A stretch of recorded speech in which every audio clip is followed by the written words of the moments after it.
Children versus bureaucracies and teacher unions, taxpayers facing 40% plus tax burdens. Given that all these vital and quite difficult battles revolve around freedom, we asked Dr. Friedman whether he was optimistic or pessimistic as we enter a new millennium. You're asking a very complicated question. I think there are two reasons to be optimistic.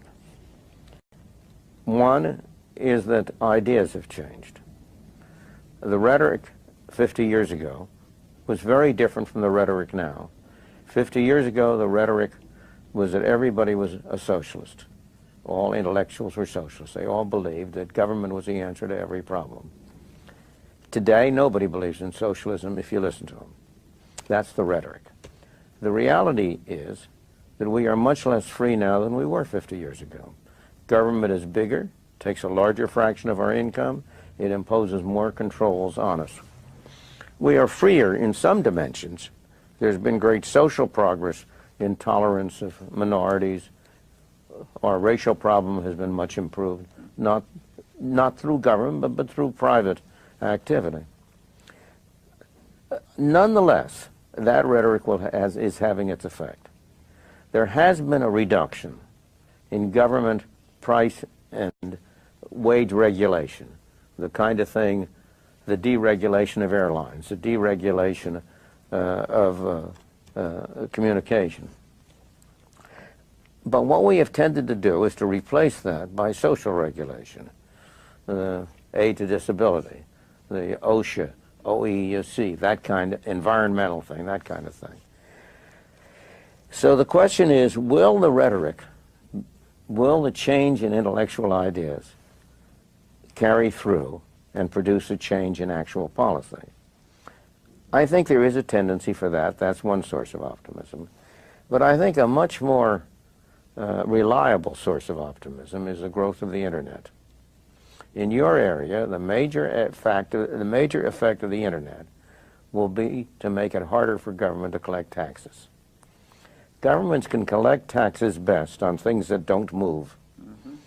Land is an ideal basis of taxation because you can't take it away. Yep. Individual states cannot go as far in taxing personal income as the federal government can, because people can move from one state to the other more easily than they move across countries. The Internet is going to make it very difficult to collect taxes on services of all kinds. After all, you can complete these transactions in cyberspace, not on the ground. You can, computer companies now are getting their programming done in India. I doubt that anybody's paying any taxes on any of that. No. So that I think that the Internet is going to be one of the major forces for reducing the role of government. The one thing that's missing, but that will soon be developed, is a reliable e-cash, a method whereby on the Internet you can transfer funds from A to B without A knowing B or B knowing A. The way in which I can take a $20 bill and hand it over to you, and there's no record of where it came from. And you may get that without knowing who I am. That kind of thing will develop on the Internet, and that will make it even easier for people to use the Internet. Of course, it has its negative side. It means that the gangsters, the people who are engaged in illegal transactions will also have an easier way to carry on their business. But I think that the tendency to make it harder to collect taxes will be a very important positive effect.